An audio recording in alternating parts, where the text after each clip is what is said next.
Hey everyone, welcome to the Horror Show. I'm Cecil Laird. And I mean Fuego, yeah! Back to do another trailer reaction, and this is for one that's near and dear to both Fuegos in my heart, but possibly more towards Fuego, because he loves and adores this movie. I do love it, but he, wants to marry it, so... Yes, I do. What are we talking about, Fuego? We're talking about Wolfman's Got Nards, which is a documentary that is chronicling, I believe, the making and the legacy that has been forged by... Monster Squad. The Monster Squad, man. A movie that I wanted to be one of those kids so badly. Whereas, more people lean towards the Goonies and maybe Stand By Me and even Stranger Things. Honestly, it was always the Monster Squad for me because the monsters were genuinely scary. The kids were funny and smart, too. And, man, the kids shooting the silver bullet and the hot sister. And, I mean, this movie had everything that I wanted as a kid. Well, and it was funny kids, in an 80s horror movie, too. Oh, yeah. Wolfman. It felt like your friends. Wolfman's the Nards! Yeah. He doesn't have Nards! Wolfman's got Nards! All right. And the kid with the Stephen King rules shirt, I mean, come on, dude. Which is now a big after-the-fact merchandising thing, so... Yeah, it's a shame I don't own one. All right, so here we go. You ready for this?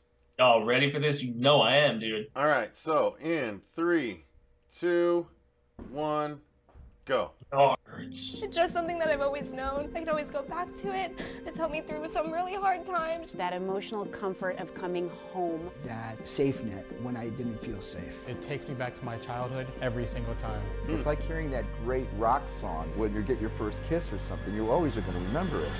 How many of you had never seen Monster Squad before tonight? Oh. You're welcome. Aha! The seed for the movie was I want to do the Little Rascals meet the Universal Monsters. Scaring the hell out of kids seemed like a great idea, and then the laughs played against that. It was a crazy time. Everything happened very fast. This is probably the biggest thing I'm ever going to do. I didn't know that this would be such a formative beginning.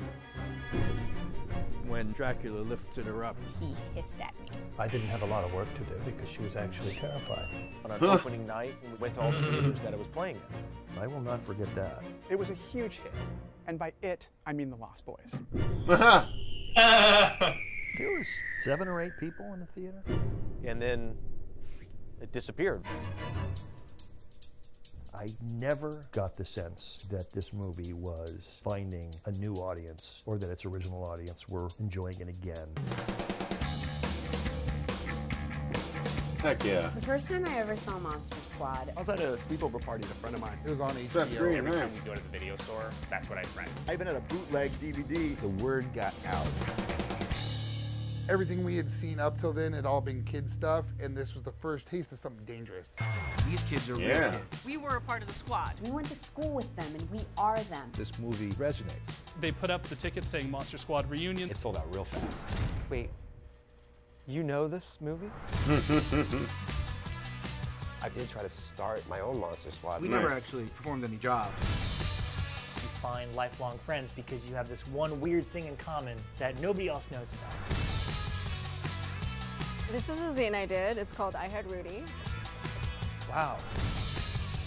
What a really pleasant surprise that this seed that we planted grew into something. It's like shooting a basket in 1987 and then it doesn't go in until 20 years later.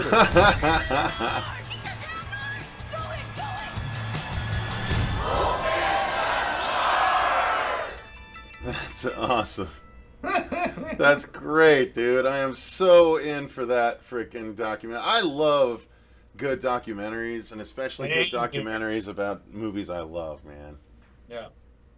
Well, there's no Stranger Things if not for this movie, honestly. People can say all that they want about something like Stand By Me, but this preceded Stephen King's It, the adaptation to television, coming out in 1987. And Stand By Me wasn't horror. That was just pure drama.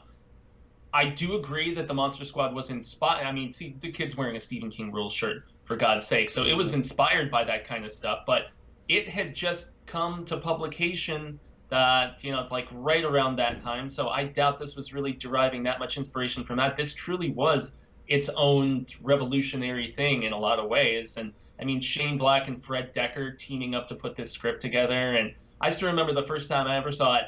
My parents didn't really realize what I was watching. It was on like KPHO5, and it was a little edited, or so I think, you know, having watched it so many other times in its proper form. But I was maybe 8 or 9 years old, and I was like, you know, as I said before, this is something I wanted to be a part of so bad. I wanted to be a monster fighter as a kid. Heck yeah. Yeah. So yeah, I mean, I couldn't tell you how much I'm on board for this. I just love taking a break. I've always been a big behind the scenes fan. That's why when DVDs started to come out, the special features, special editions with all the commentary and behind the scenes stuff, I still freaking love that. And documentaries are just that, done with an extreme amount of polish. And I love that. I love this kind of stuff, especially when it's to do with a subject matter that I'm a huge fan of. Well, especially now when so much is going to digital and we're not seeing all of these bonus features and deep doc stuff, you know, as often. I mean, you see it on like the Scream Factories and, you know, some of those super special releases, but those are often limited run, and then they skyrocket in price if you don't pick them up when they first come out, and so yeah. Well, nonetheless, I'm excited as heck for this. Yeah, I don't know. Any final thoughts, Fuego? Oh, I can't wait, man. I can't wait. This is a genuine part of my childhood, this movie, like through and through. So me too. So, all right, guys, let us know in the comments down below. Are you excited about this documentary, Wolfman's Got Nards? Or would you just rather stick with the regular movie? I don't know. I look at this just as like sort of, again, more supplemental material, just as a nice added bonus to the movie itself. So yeah, if only they could just include this in a new super special edition of the Monster Squad. I'm sure they would. Yeah. So, all right, guys, let us know what you think. Thanks again for watching. I've been Cecil Laird. I've been Jaime and Fuego. And remember, stay scared. Thanks to all our patrons. We love you. Absolutely. I was just going to say the same thing.